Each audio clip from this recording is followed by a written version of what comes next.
Muy buenas a todos y bienvenidos a lo que es ya nada menos que el cuarto programa de eSports Go Podcast, el podcast de Haso ETL Global que trata de aportar una visión de negocio sobre el mundo de los eSports. Les habla un servidor de todos ustedes, Julio Huélamo, abogado de empresa, y me acompaña de nuevo Daniel Sánchez Sellas, abogado laboralista, para ayudarme con la entrevista que tenemos hoy. La persona que nos acompaña esta vez es un conocido y reconocido periodista y creador de contenido del sector del videojuego que tiene una interesante opinión de lo que representan los deportes electrónicos hoy en día. Así que, como siempre, no os vayáis muy lejos porque ya mismo empezamos.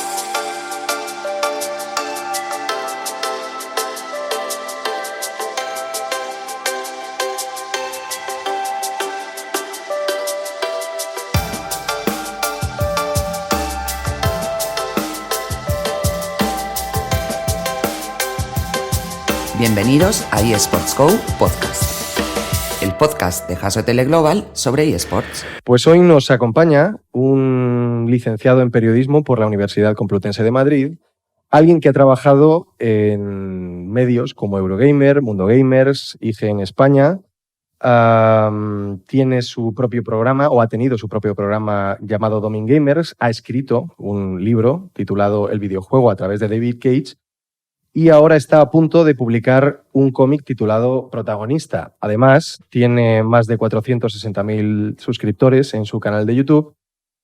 La gente no le conocerá tanto por su nombre, José Altozano, y sí mucho más por su alias, que es DayoScript. Bienvenido. Buenas. ¿Qué tal? Bueno, pues estamos encantados de tenerte por aquí por nuestro programa y la primera pregunta se la hacemos a todo el mundo. ¿De dónde te viene el interés por los videojuegos y, en concreto, cuál es tu relación con los eSports? A ver, el interés por los videojuegos a muchísima gente le viene desde la infancia. Que te acercas a alguna consola, a la gente de mi generación, pues todavía existían los recreativos. Y entonces, de un modo u otro, ya sea por la gente que tenía una Game Boy en el patio o porque, en mi caso, frente al colegio había una sala de recreativos, por ejemplo, o por mi barrio habría otra, pues empiezas a encontrarte con eso. También en casa de mi abuela había una NES. Y entonces, pues lentamente te empiezas a interesar y pides que te compren una consola y a partir de ahí pues ya le vas dando el rollo y se te queda en la cabeza y pasan los años y de pronto pues tienes que encontrar un trabajo y es una de, oye, me gusta hablar y me gustan los videojuegos, así que hablemos de videojuegos. Uh-huh. Y luego en lo que se refiere a los eSports, aquí he ido cambiando mucho a lo largo de los años. Porque al principio los eSports me parecía un poco como la moda pasajera, un poco estúpido de, bueno, la gente juega videojuegos y otros les ven, menuda tontería, pero también pues lo aplicaba a los gameplays, que en YouTube hay muchos youtubers que se dedican a jugar a videojuegos y la gente les ve, y era del grupo que decía, pero menuda estupidez es esta. Pero poco a poco, a través de distintos pequeños eventos, empecé a interesarme más y más y más, hasta que finalmente me pillaron por banda con un juego que me gusta mucho, el Super Smash Bros. Bueno, más bien la franquicia, pero no en concreto.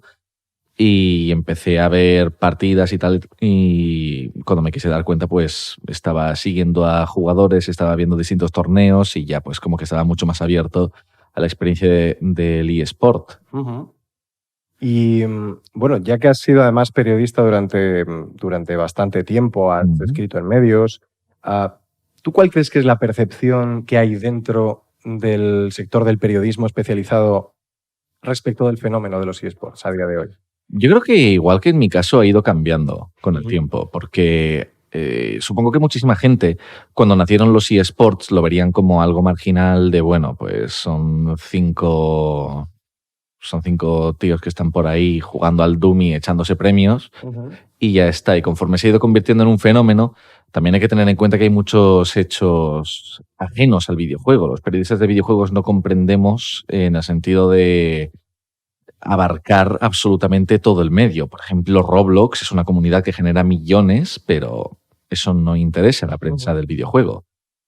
Y ahora que nacen los eSports, yo creo que hay mucha gente que siente interés hacia ellos, pero es un entrenamiento distinto, es un lenguaje distinto y hay que dedicarle muchísimas horas. Es un poco como si a un periodista generalista Imagina que se inventa un nuevo deporte y le dices, bueno, ¿y tú cómo has visto esto? Pues es un deporte. No es, si entras a trabajar al mundo porque estás cubriendo política, pues no vas a comentar mañana un partido de baloncesto. Y eso es un poco lo mismo. El periodista de videojuegos es generalista. Entra escribiendo noticias, pero suelen ser noticias referentes a anuncios de videojuegos, a adiciones que vienen con ellos, declaraciones de estudios, etcétera, etcétera, etcétera. Luego haces artículos, pero tiene mucho que ver con los juegos que hay ahora mismo en el panorama, los que van a salir, opiniones sobre juegos recientes. Aprovechamos que han anunciado un remake, así que vamos a repasar la franquicia, etcétera, etcétera. Y entonces eso es un enfoque mucho más, digamos, orientado hacia el entretenimiento de la hora. Se podría entender un poco como, imagínate que estás limitado en el cine al universo cinematográfico Marvel. Y entonces pues estás un poco con los anuncios de los actores, qué es lo que están diciendo, las fotografías que hay, tal, las críticas. Y de pronto anexo a eso, pues un tío coge una cámara y empieza a hacer cine experimental. Pues eso es otra disciplina. Y entonces hay periodistas que lentamente van entrando en ese juego, en ese mundo, pero también depende mucho del eSport. League of Legends, por ejemplo, al mover tantísimo dinero, pues hay algunas páginas que están dedicadas a ello. Y tiene secciones de League of Legends, de Counter-Strike. Pero yo, por ejemplo, cuando me puse a buscar información sobre Smash, Smash existe al margen de Nintendo. Y entonces la información que tengas que buscar la buscas pues en foros, la buscas viendo vídeos de YouTube, pero muy, muy, muy rara vez te vas a encontrar en un medio generalista a alguien escribiendo sobre Smash. Y lo mismo pasa con alguien escribiendo sobre League of Legends, porque para el jugador promedio, que IGN, GameSpot, Eurogamer, no van dirigidos al jugador de... Pues eso, no van para decir, oye, ¿quieres saber qué es lo último que ha ocurrido en Call of Duty o en... Pues eso, en League of Legends? No. Van dirigidos a cualquiera. Cualquier jugador, se supone, puede entrar ahí y en teoría algo va a haber para ti, porque se analizan muchos juegos y hay muchas noticias de muchas cosas, a veces más de industria, otras veces más de lanzamientos y tal, y entonces pues es eso, te puedes meter al mundo y hay una sección de deportes que de vez en cuando sí que algún artículo termina de transpirar, pero no hay un as, no hay un marca. Entonces entendemos que cada vez se va sectorizando más en función de cuál es el Hace falta esa sectorización. Hace falta esa sectorización porque, yo qué sé, por ejemplo, el año pasado estuve jugando a League of Legends. Si quieres seguir League of Legends, por lo general lo bueno que tienen los eSports es que puedes jugar. Y por lo general requieren de ti que los juegues, porque eso va a ayudar muchísimo a tu comprensión del videojuego. Con League of Legends podrías pasarte viendo partidas de los distintos personajes y meterte en foros y mirar las estadísticas y todo eso, o en vez de hacer ese trabajo de campo, en vez de hacer ese trabajo que es muy de lectura, te puedes meter en el juego y puedes saber qué es lo que es enfrentarse contra una Jace, contra Lily, contra cualquier personaje, se me olvidan, y mira que he estado jugando ese juego contra Garen. Y tienes una percepción mucho más cercana, mucho más visceral del juego. Y entonces, si quieres saber de League of Legends, tienes que estar jugando durante muchísimas horas. Mis amigos me decían que hasta que empiezas a jugar un año no lo entiendes. Pues imagínate si quieres escribir sobre League of Legends. Eso es un entrenamiento, es una preparación, es llevar un tiempo. La gente, pues eso, que se mete a comentar los partidos de baloncesto, no es que de pronto digan, oye, estaba en la sección de sociedades y ahora pues voy a ver los partidos de la NBA. No, llevan viendo baloncesto durante muchísimo tiempo. Y entonces con los Legends, iba a decir, estoy fatal de la cabeza, con los eSports, hace falta sectorización porque hace falta periodistas que tengan ese entrenamiento, esa dedicación a lo que es el lenguaje deportivo, a lo que es las particularidades de cada uno de esos eSports, que hay periodistas que están metidos en eso. A mí eso me interesa más, pero a mí, por ejemplo, interesándome el Super Smash Bros., no estoy tan súper metido, porque si sigues a los principales canales que suben las partidas de Smash, te puedes pasar todo el día viendo las partidas. Son como 2 o 3 horas cada día de contenido. Pero yo no puedo dedicarle ese tiempo cada día a Smash y a comprender cada uno de los jugadores que hay, todos los movimientos que hay. si quisiera ser periodista de Smash, pues tendría que lanzarme, tendría que aprender a percibir cada uno de los jugadores, porque si no, las tácticas y demás, porque si no, no soy capaz de hacer una buena descripción, una buena crónica, un buen análisis. Es un poco igual que si te metes a ser crítico. Tienes que haber escrito crítica antes. Y entonces no creo que un periodista generalista valga tanto, que puede valer, porque puede que te interese ese juego y digas, oye, Rocket League, vamos a darle, a ver qué tal. Y resulta que seas la hostia. Pero por lo general yo creo que empieza a hacer falta, igual que hay periodistas de videojuegos especializados, que hay algunos que empiezan a centrarse más en crónicas, que tenemos gente, de momento escasea, pero tenemos gente como Simon Parkin, que Simon Parkin es un reportero. Jason Schreier, sabes que lo que él hace en Kotaku es hablar con los estudios y te pone historias sobre cómo es trabajar dentro de ciertos sitios, etcétera. Nos empieza a hacer falta periodistas que sea, este tío habla de este juego porque es un experto a nivel de eSports. Esta vocación por analizar, esta vocación periodística, José Dallo la ha canalizado a través de un canal, o la canalizó hace un tiempo a través de un canal de YouTube que ha sido un éxito bastante notable. ¿Cómo te surgió la idea de utilizar esta vía, YouTube, como herramienta para tus análisis periodísticos? Surgió porque Jaime Altozano, que también está por ahí haciendo sus pinitos, no sé si lo conocéis, es un canal nuevo, bastante pequeño. Jaime me enseñó a un youtuber llamado Nostalgia Crítica hace muchos años. Y me gustaron mucho sus vídeos. Entonces a mí me lleva gustando hacer crítica y dar mi opinión y decir tonterías desde hace muchísimos años. Y cuando lo vi dije, oye, este rollo me mola.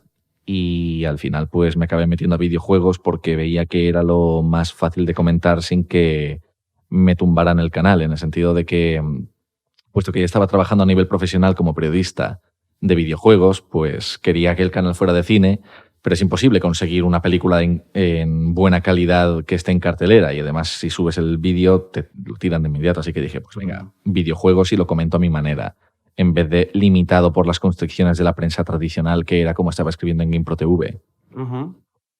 Al hilo de esto, de este canal de YouTube, queríamos preguntarte cuál ha sido la evolución de las políticas de YouTube a lo largo de todo este tiempo, desde que has empezado, respecto a los contenidos, a qué contenidos os ha dejado subir, cuáles han sido las restricciones que os ha impuesto la plataforma.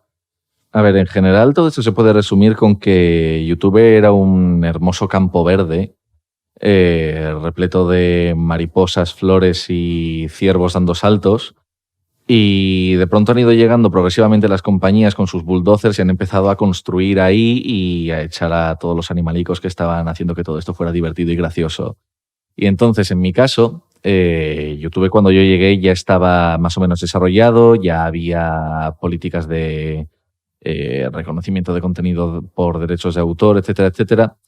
Pero poco a poco ha ido habiendo un avance cada vez más estricto en esa política de protección a los derechos de autor. Y sobre todo con YouTube lo que pasa es que el sistema está hecho para darle más fuerza al demandante que al demandado, en el sentido de que una compañía puede coger,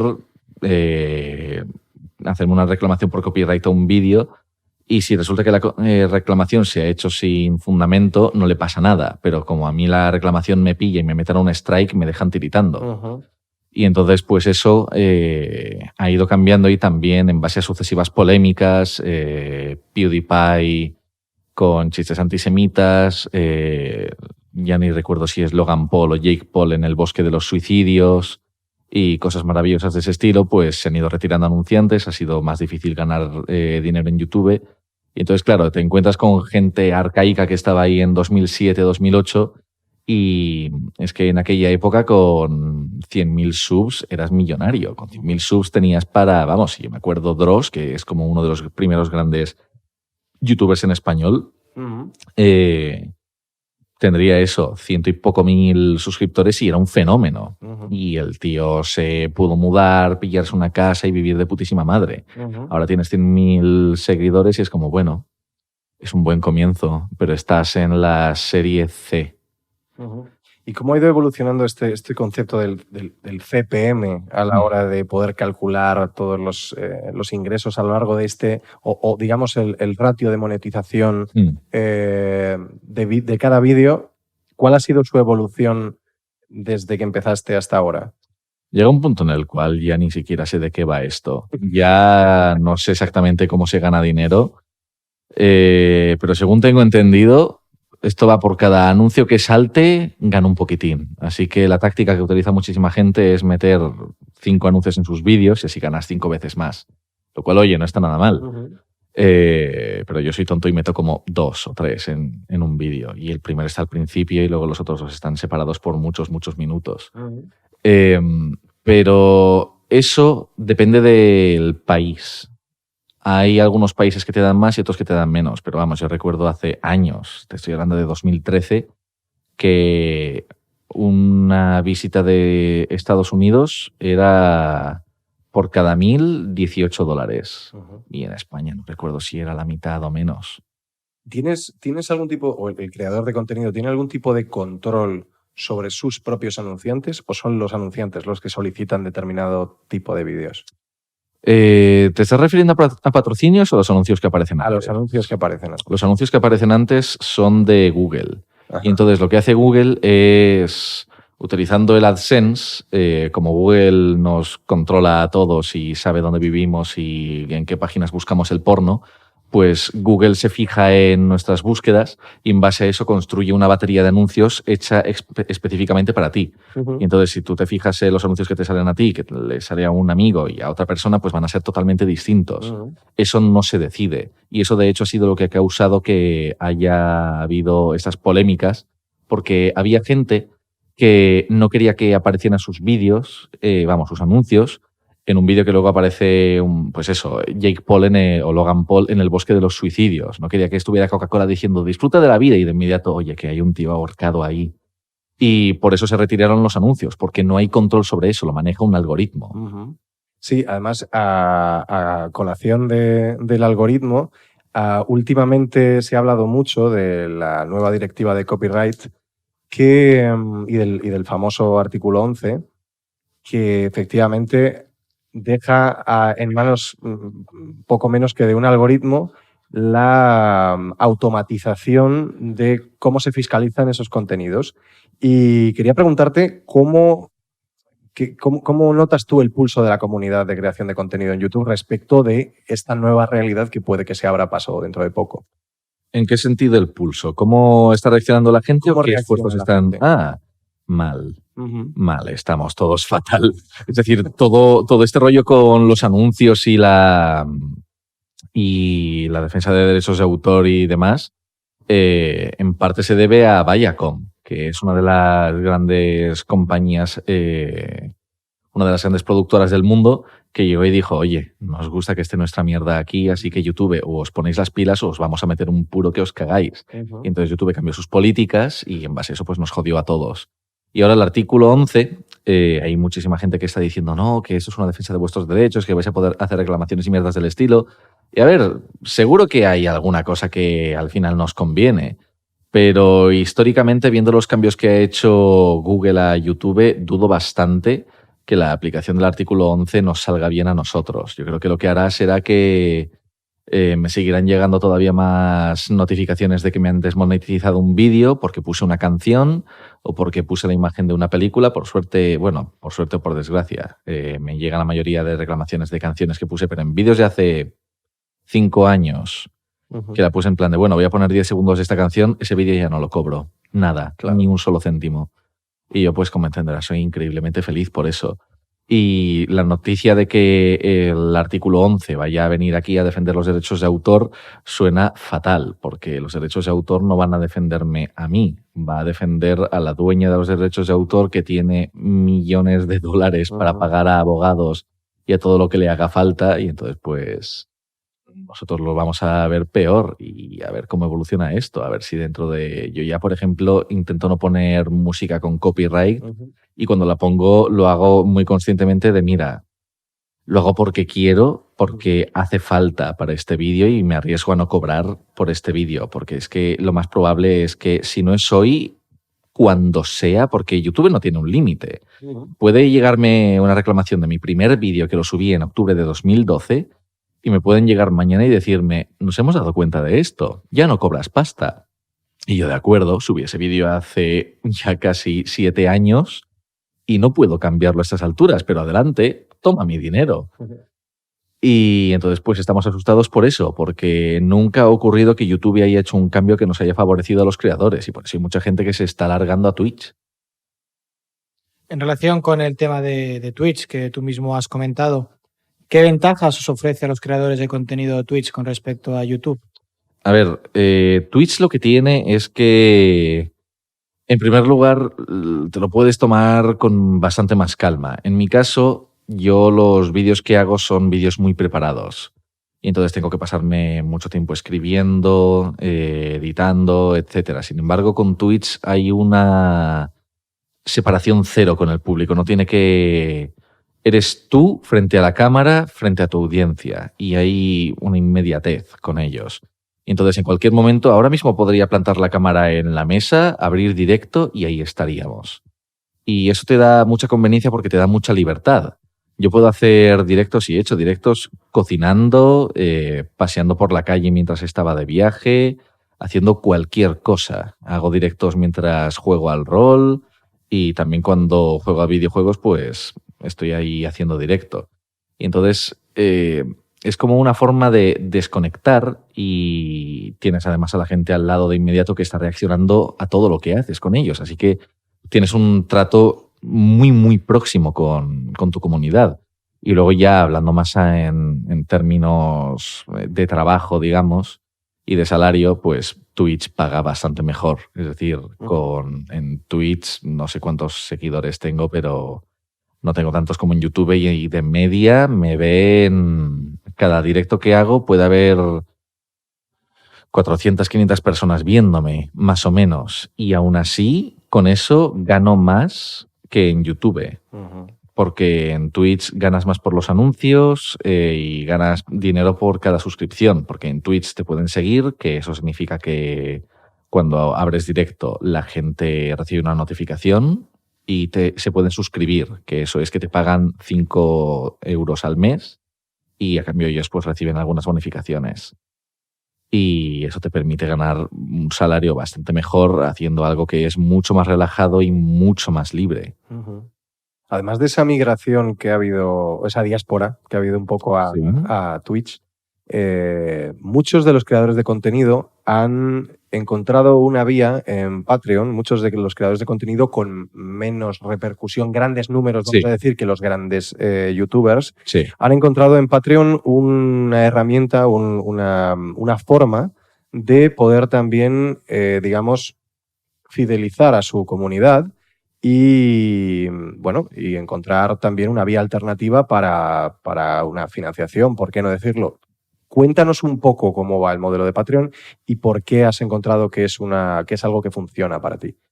Patreon, para quienes no lo sepan, Patreon de lo que va es que tú ofreces cualquier servicio. En mi caso, pues hago vídeos en YouTube, pero hay gente que hace fotografía, cómics, hay incluso programadores que dicen, oye, si eres mecenas, pues tienes acceso a mi código, a mis actualizaciones, hay ilustradores, hay modelos, hay de todo. Y entonces tú ofreces tu servicio y pones recompensas en base a cuánto te paguen. Por ejemplo, en mi caso, si pones $1, pues tienes acceso a las actualizaciones que pongo, y si pagas $5, puedes votar un vídeo al mes que hago. Y a partir de ahí, pues la gente va haciendo contribuciones pequeñas de eso, de $1, $2, $3, pero entre mucha gente tienes un salario. Y la ventaja que tiene Patreon frente a YouTube es que son separados. Patreon no recibe reclamaciones por copyright, Patreon no está atento a si pones un anuncio o dos. Patreon existe de manera totalmente independiente a YouTube y entonces para muchísimos canales es la alternativa, porque en Estados Unidos, por ejemplo, se da el caso de canales con 20.000 suscriptores, pero en Patreon se están levantando $2.000 al mes porque tienen una audiencia muy, muy fiel. Y es una salvación porque te aleja de ese modelo de necesitar subir tantos vídeos al mes y de necesitar tantísima gente que te esté viendo, y puedes alejarte de la viralidad y centrarte únicamente en tu contenido. Porque si no, tienes que estar muy atento a qué vídeo me va a dar más visitas, qué es lo que se lleva ahora. Con Patreon te puedes separar de eso. No sé si puedes contestar específicamente a esta pregunta, pero ¿cuánto, o sea, quiero decir, la comisión que se puede llevar Patreon o incluso Twitch por parte de un creador de contenido, ya no simplemente cuál es, que bueno, al final, sino ¿existen creadores de contenido lo suficientemente fuertes como para negociar esas condiciones con las plataformas? No que yo sepa. A ver, hay leyendas de que algunos de los creadores más top en Twitch, por ejemplo, la base que te dan cuando entras a ser partner es que el 50% de las suscripciones te lo llevas tú y el 50% se lo queda a Twitch. Y ya hay un segundo tier que puedes ascender ahí y te llevas tú el 70% y Twitch el 30%. Okay. Pero se habla por ahí en algunos callejones sombríos que hay algunas personas, sí, que cobran más. Que es como que tienen un tier especial. Pero no sé si es real, si te soy sincero. Honestamente no tengo ni idea. Que yo sepa, están esas dos condiciones y punto. Luego ya si la gente quiere ganar más dinero, pues hace patrocinios o lo que sea. ¿Y cómo veis, bueno, cómo ves tú y la gente con la que también te relacionas, que son creadores de contenido, cómo veis el futuro de la industria de ese sector a corto plazo? O sea, ¿se es optimista con respecto al crecimiento o se cree en un estancamiento o directamente se cree que, bueno, que hay una vertiente descendiente? ¿Cómo es la percepción que hay? Depende de a qué nivel estés hablando. Mucha gente lleva hablando desde hace mucho tiempo del fin de YouTube. Y en parte esta migración hacia Twitch ha sido por miedo genuino a que nos quedemos sin trabajo. Hay que empezar a cubrirse las espaldas porque nunca se sabe cuál puede ser el siguiente cambio, porque todos los cambios que han llegado por parte de YouTube han sido inesperados. Han sido que te levantas un día y de pronto cobras menos, o tus vídeos están desmonetizados, o te han borrado un vídeo, o lo que sea. YouTube cambia sin decirte cómo. Y por una parte está ese catastrofismo que nos lleva acompañando desde hace muchos años, porque la conversación de YouTube está terminando, está ahí desde hace bastante. Y luego también, en general, lejos de que YouTube esté terminando o no, nunca se sabe cuándo se nos va a acabar el chanchullo. Porque por un motivo o por otro, de un día a otro podemos dejar de crecer. Ya sea por un cambio nuestro, por un cambio en la percepción, porque lo que estás haciendo, por ejemplo, los streamers de los juegos más populares, hay veces en las cuales el juego deja de ser tan famoso y el tío pues se le acabó. Y tiene que diversificar o se queda atrás. Hay casos de, por ejemplo, un tío que se puso a hacer directos de un MMO, un juego multijugador online masivo llamado World of Warcraft, que lo que él hacía era subir su personaje de nivel 1 a nivel 100, que es algo que te lleva meses, pero lo iba a hacer en la primera zona, que tiene los enemigos de nivel más bajo, y por tanto subir de nivel llega a un punto en el cual es como volverte fuerte, pero solamente estás comiendo lentejas sin cocinar. Es como que coges... De una a una. Claro, de una a una y como masticándolas lentamente, y aún así el tío va a acabar siendo fuerte, porque así es como funciona la experiencia. Pero es un proceso súper lento y tedioso. Aún así, eso le trajo público, pero llegó un día en el cual subió a nivel 100 y dijo, vale, ¿y ahora qué? Y se largó la gente, porque ya había terminado la fiesta. Y entonces ese es un miedo. Quizá eso es lo que inspira a la gente, cosa que por otra parte no me parece que termine de excusarlo, a que algunos youtubers se vayan a Andorra, porque es una de no tengo ni idea de cuánto me va a durar Lolito, por ejemplo, cuando termine el fenómeno de Fortnite. ¿Qué va a ser de él? ¿Podrá adaptarse? ¿Se irá a otro juego? Sí, claro. No se sabe. Claro. Y entonces quizá eso le haya hecho decir, mira, el dinero que gane ahora me lo voy a quedar todo y por eso me largo. Claro, existe un poco la incertidumbre de necesito capitalizar esto durante el tiempo que pueda para poder asegurarme un futuro, claro, al final, porque que invierte mucho también, tanto a nivel personal como a nivel económico. Sin dejar de hablar de la creación de contenidos, pero entrando también un poco en el terreno de los eSports, ¿Cómo crees que se diferencian o qué crees que tienen, digamos, que ofrecer distinto un creador de contenidos enfocado a los eSports, pero solamente y puramente al entretenimiento, con respecto a un creador de contenido que ya sea más un jugador profesional o que hable técnicamente del videojuego, que enseñe a jugar al videojuego? Es un poco la misma diferencia entre un youtuber que hace gameplays y un crítico de videojuegos. El youtuber que hace gameplays, o en este caso el jugador de un videojuego que es muy famoso por ser un eSport, pero que únicamente es eso, está aquí para divertirte. El caso más obvio que se me ocurre ahora mismo, por ejemplo, es el de un youtuber llamado Alfarad, que empezó siendo un youtuber de Super Smash Bros. Y entonces tú no veías a Alfarad por comprender mejor el juego, ni por aprender tácticas, ni qué personaje es el mejor, ni nada del estilo. Tú veías a Alfarad porque él hacía montajes graciosos con efectos de sonido, con imágenes sobreimpuestas y todo eso, y haciendo el moñas con distintos personajes, y creaba modos de juego, y como que cogía el juego y decía, vale, vamos a encontrar la diversión dentro de esto. O también un amigo que es streamer, Felipe360, juega Hearthstone, que también es un eSport, y el tío ha hecho vídeos de me voy a hacer un mazo de mierda, ha hecho directos de voy a cogerme esta baraja que sé que es basura, pero me voy a meter en las rankeds y vamos a ver qué ocurre. Y a veces ocurren cosas maravillosas, porque él se pone a jugar a eso. Voy a vencer a este tanque con una cuchara, y la cosa es que cabe la ligera posibilidad de que meta la cuchara en alguna parte y el tanque estalle y la gente se queda a mirar a ver qué ocurre. Sin embargo, con el jugador profesional de eSports estás ahí para ganar una mayor comprensión. Yo en Smash sigo a algunos jugadores que lo que hacen es cuando hay una actualización, cuando sale un nuevo personaje, pues ellos dicen, vale, ¿cómo funciona este personaje? Tiene estos movimientos, hace esto, tiene estos combos, tal. El parche ha cambiado estos personajes. Aquí tenéis montaje de mí haciendo cabriolas con estos personajes, pero porque se me dan bien y hay como un factor de aprendizaje, mientras que con los otros es ir a ver un monólogo. Hablando un poco de la escena competitiva, de los distintos eventos, hace no mucho tiempo estuviste en Corea en el evento de Riot. ¿Qué tal fue la experiencia? A ver,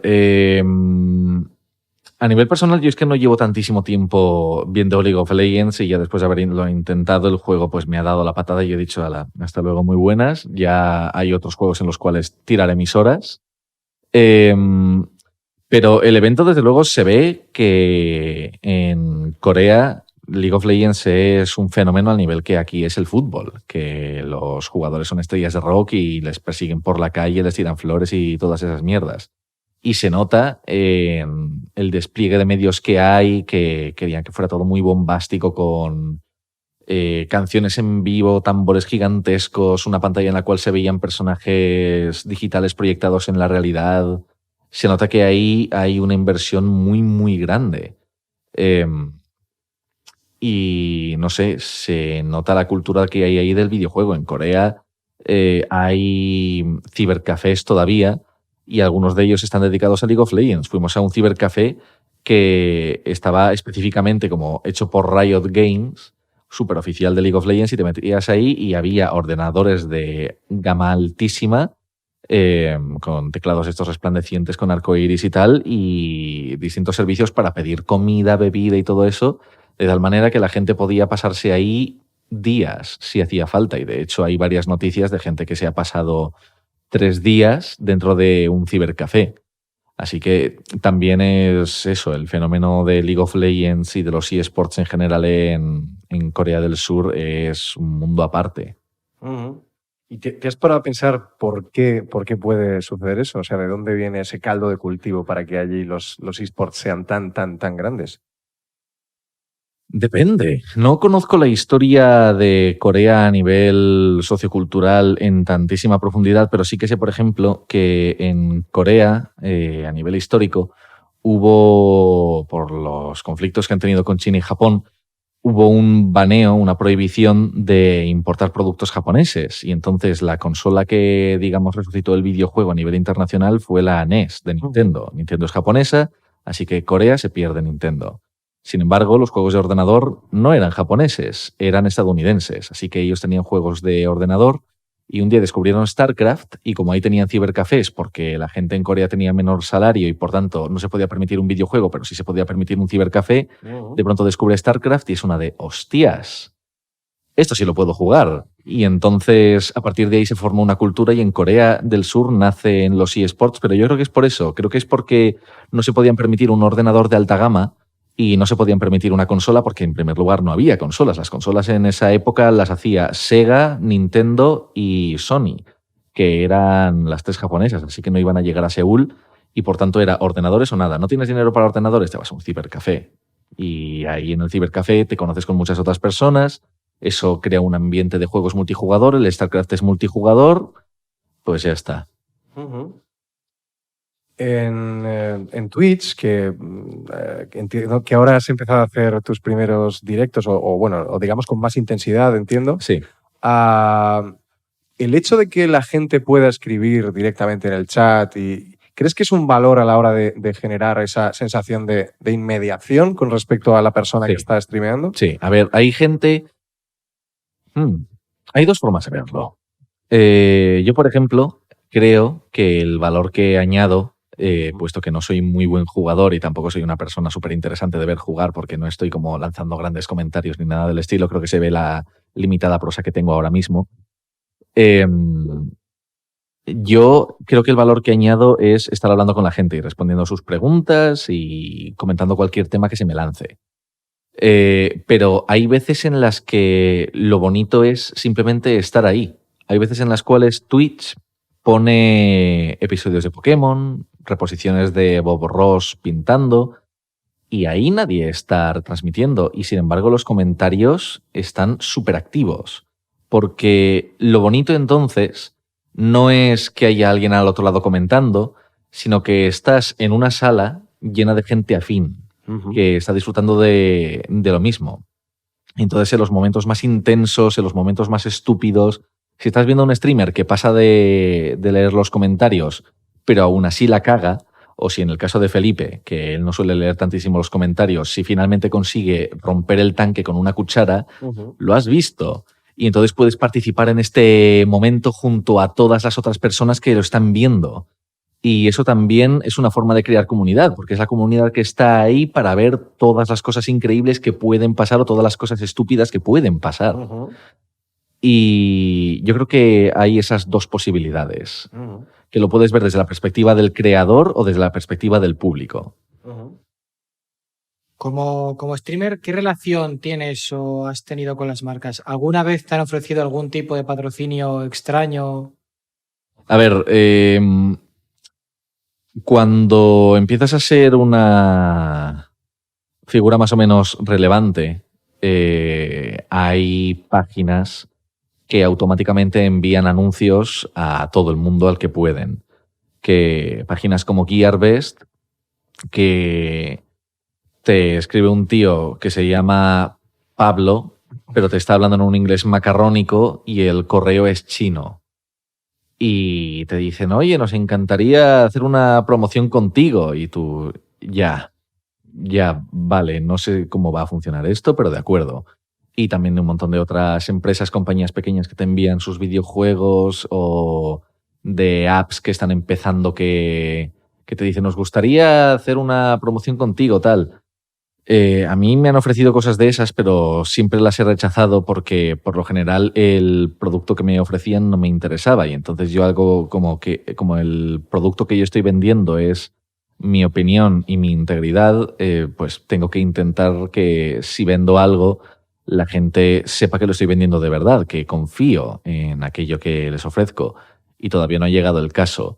Lo más parecido que ha llegado es que me compré un portátil MSI, me estuvo dando muchísimos fallos, me dio una saga de hilos en Twitter de por qué cojones este ordenador de 2.000 pavos no me funciona, y llegó el punto en el que MSI dijo, hostias, que tenemos aquí un youtuber con casi 500.000 de suscriptores que se está cagando en nosotros. Y entonces me empezaron a hablar, a decir que te reparamos el ordenador y todo eso, y ya veremos cómo continúa la saga. Pero en mi caso es eso, no ha habido muchos acercamientos para, digamos, de cosas más oficiales, más grandes, para que haga patrocinios. ¿Qué consejo le darías a una persona que quiere empezar o quiere adentrarse en todo este mundo de YouTube, Twitch? Yo le daría el mismo consejo que le daría a un dibujante, a un escritor, a cualquier persona que se vaya a dedicar a una profesión liberal, que es danos un motivo para verte a ti. Algo tienes que tener tú para que queramos volver a ti. Habiendo cientos de miles de personas que están intentando hacer lo mismo, ¿por qué tengo que verte a ti? ¿Por qué me paro a tu vídeo? ¿Por qué te doy a ti mi dinero? Y esa es la pregunta que creo que todos tienen que responder. Uh-huh. En tu experiencia, conociendo a mucha gente del sector o de este ámbito, ¿crees que ha llegado el punto en el que muchos de ellos van necesitando, ya no los más grandes, que entiendo desde luego que sí, que van teniendo una necesidad de tener un agente que les represente o es gente que se está, en la mayoría de los casos, poniendo las pilas en este sentido para saber cómo funcionan las cosas? A ver, los youtubers más grandes manejan a un nivel en el cual necesitan agentes y tienen agentes. Pero la gente de mi categoría, hasta donde yo sé, yo desde luego no tengo un agente. Yo lo que tengo es un gestor que evita que Hacienda me detenga y me maneja todo el rollo de los impuestos. Pero lo de los agentes, por lo general, como los youtubers solemos vendernos como nosotros, estamos nosotros y vamos en caída libre, pues supongo que no se nos pasa por la cabeza la idea de contratar un agente, porque eso suena a entrar en un entorno más comercial, más controlado. Uh-huh. Y tomar decisiones porque te conviene en vez de porque tú quieres. Y por eso, por lo general, a menos que seas pues de los más top, que tienes millones de suscriptores, en primer lugar, si estás en ese nivel, tienes dinero para poder pagarte un agente. Y en segundo lugar, si estás en ese nivel, pues te llegan tantísimas ofertas que necesitas a alguien para gestionarlas. Así que tiene sentido un agente. Yo contrato a un agente y ¿qué hago con él? Pues me dice, oye, tu canal sigue estancado. Y yo, de puta madre, lárgate a otra parte. Uh-huh. Y se acaba ahí la relación. Porque además puede que se vea esa figura como con cierta reticencia por el hecho de que yo sé que los creadores de contenido valoran mucho su autonomía creativa. Puede que el hecho de entrar en ese mundo más de negocio lo vean como una posible amenaza a su libertad o a su coto de creación. Sí, se puede ver así. Se puede ver así. A ver, yo me podría pillar un agente y que él me dijera, mira, esto es lo que triunfa ahora mismo, si haces estos cambios en el canal, ese tipo de vídeos, todo te va a ir bien, pero es que es eso, es hacer cambios en mi canal, uh-huh. Es tener que reenfocar lo que estoy haciendo. Uh-huh. Y entonces eso pues atenta un poco contra mi estilo, contra mi línea editorial. Uh-huh. Lo bonito, por lo general, es sentir que los youtubers a los que estás viendo hacen lo que hacen porque quieren, no porque se lo dicen. Cuando has hablado antes de estos patrocinios que llegan de vez en cuando, pues de Gearbest o de G2A, que todos los hemos visto, ¿qué tipo de contrato es el que os llega al final? Porque nosotros somos un despacho de abogados y al final tenemos, no sé, hay veces que llega cada tipo de contrato que nos espanta hasta a nosotros. Yo nunca he llegado a hacer nada con ellos, así que nunca me han llegado a enviar un contrato. Uh-huh. Yo la mayoría de ocasiones los ignoro, uh-huh. Y me vuelven a enviar un correo un tiempo después diciendo, oye, me pregunto ¿por qué no me has respondido? Y yo, claro, y continúo con mi vida y jamás respondo, uh-huh. Porque soy lo peor. Pero no sabría decirte nada sobre la naturaleza de esos contratos porque nunca los he visto. Uh-huh. Y ya finalmente, volviendo un poco a los eSports, hay una pregunta que yo en concreto me hago porque quiero saber qué opinión tienes acerca de los videojuegos de lucha en los eSports y por qué son una categoría tan de nicho, ¿no? Tan específica y no han tenido ese boom, no han tenido esa eclosión que han tenido otros juegos tan grandes pues como el League of Legends, Counter-Strike, Fortnite. Yo creo que es un factor histórico ligado a un factor de percepción. Porque los juegos de lucha de toda la vida se les ha visto como juegos difíciles. Uh-huh. Tú no entras a Street Fighter. Vamos, puedes entrar a Street Fighter, pero como te pongas a jugar online, la primera persona que te encuentres te va a dar una paliza. A mí me pasó con un juego que salió hace relativamente poco, creo que el año pasado, llamado el Dragon Ball Fighter Z. que me puse a hacer el tutorial y pensé, oye, esto es divertido, me gusta el juego, luce bien, parece interesante, vamos a probar una pelea. La primera persona contra la que me encontré me dio tal paliza que no me dio tiempo ni a moverme. Me ponía en pie y el tío venía por mí y arrasaba y me hacía combos de 20 golpes y no tenía ninguna oportunidad. Y esa es la idea que mucha gente se hace con los juegos de lucha. Porque además esos juegos suelen ser muy crudos en el sentido de que tú no te compras Street Fighter por la historia. Tú te compras Street Fighter porque te vas a meter en el tutorial a practicar con tu personaje hasta que lo domines, hasta que te sepas sus combos y sus tiempos, te vas a meter en el online y hasta llegar al cinturón negro tercer dan. Pero la gente eso lo percibe como, vale, y yo que jamás he tocado un Street Fighter, ¿qué hago? Porque todos cuando hemos sido joven creo que todos tenemos esa idea, igual que nos echamos unos FIFAs o unos pros en casa de un amigo, pues para mí está el Tekken 3. El Tekken 3 para mí es un clasicazo que en casa de los amigos pues se metía en la PlayStation y a darnos hostias. Pero claro, el Tekken 3 era con tus colegas que todos erais malísimos. Y entonces pues podíais aguantar los unos contra los otros. En Tekken 7 métete tú en el online y a ver qué tal. A ver cómo te va, porque te vas a encontrar contra un tío que lleva practicando 50 horas, se sabe todos los movimientos, sabe cancelar los ataques, sabe luchar a unos ritmos que tú ni siquiera sabes que son posibles, porque ni siquiera sabes lo que es cancelar un ataque y te pilla por todos los puntos flacos y sabe por dónde vas a venir y no eres capaz de responder. Y entonces, como los juegos de lucha siempre he tenido esa percepción de ser tan obtusos y abrasivos, tan de en cuanto entras, lo primero que hay es una persona apuntándote con una escopeta diciendo hola, date la vuelta, pues nadie se atreve a entrar. Pues nada, solo nos queda darte las gracias por haber venido a hablar con nosotros. Nada. Creo que ha sido muy, muy, muy interesante y hemos sacado en claro bastantes cosas, tanto de ti como de tu opinión sobre la industria. Y siempre es un lujo. Así que muchísimas gracias. Nada, gracias por tenerme. Fenomenal. Y a todos vosotros solamente me queda emplazaros a esta cita dentro de otros 15 días para seguir con un nuevo invitado haciendo esto que tanto nos apasiona: hablar de eSports.